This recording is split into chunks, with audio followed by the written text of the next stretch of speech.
Good evening, class. This is my response into session 4, analyzing inauthentic contributions.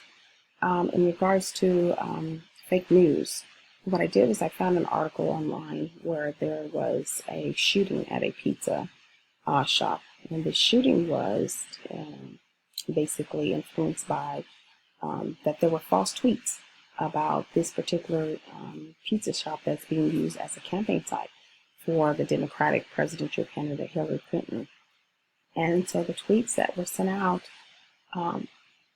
accused the presidential candidate of running a pedophile sex ring and out of the shop.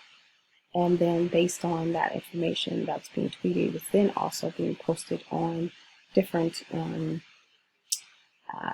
put together news sites, not necessarily accredited news sites, but like the Denver Guardian, sites that look pretty much legit, but pretty much are a posting board for people's opinions and or like I said, fake news or information that's not being vetted. Fortunately, no one was hurt, but based off those tweets, the gunman actually came to the pizza shop and shot people based off what he thought and believed that he was actually protecting people from this pedophile ring, from the Democratic presidential candidate Hillary Clinton and former Secretary of State and members of the campaign. It was very, very, very, very sad that this person, that was their source of information, was either the Denver Guardian or a website or a tweet. There was no other source other than what people thought, and then continuous repost and posting of information that started off to be false.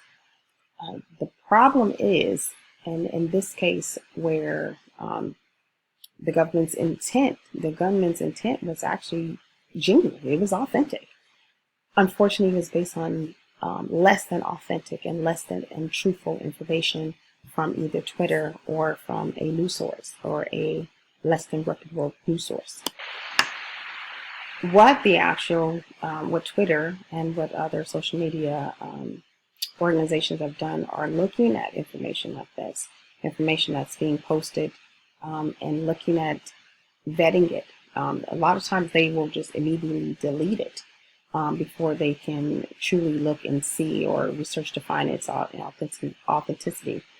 And so that led me to the video of Miss Bruno Brown. I found it very interesting that, in her search for authenticity or vulnerability, she ran into some complications. She thought it was going to be a research where she can measure it and she can write it down and determine when it was appropriate. But what she found in her research was vulnerability did not exist just in papers and research, that it was actually a part of a transition for people in their lives as they're moving towards looking for their worthiness or understanding their worthiness.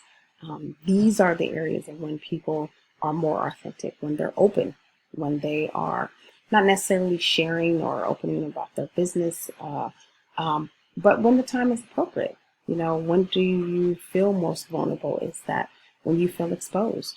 And so that to me is being authentic.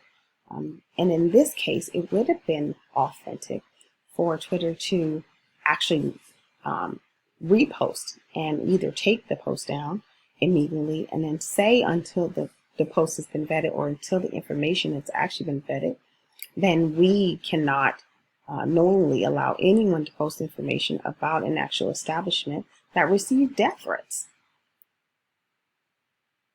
But like I said, thank God that nothing was or no one was hurt. But unfortunately, that's what it led to.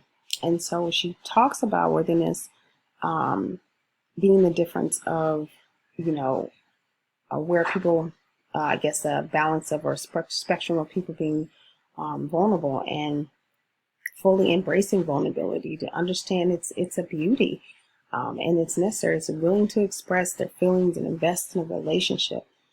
She said vulnerability is a core of shame, or what she understood was a core of shame and a fear for struggle for worthiness, but it's also a birthplace for joy, for creativity, and for belonging and love. What I found was interesting is that as she goes through her research and understanding vulnerability, it should not be a fight to learn vulnerability. It should simply be, or it shouldn't be something that you gain or you lose. It should be a journey that brings you to a sense of awareness that where you need to be vulnerable, where you need to be authentic, what looks like authentic, and then what may need a second look. And so what I was drawn to is how the Word of God teaches of the words or seeds that are falling on shaken foundation, that any and every information is not to be recorded or not to be ingested, but to be scrutinized, and looked at least from the eyes of the Lord, or our eyes through, His wisdom. And so that information can either grow or be discarded. If it is, information that should be, like weeds, then it should be pulled up. Or if information that should be seeded or grown, then it should be planted. And so what I was looking at, other things is the example being authentic is that we can see through Christians as, as we look at the Lord, is that to be vulnerable, to be in a place where you are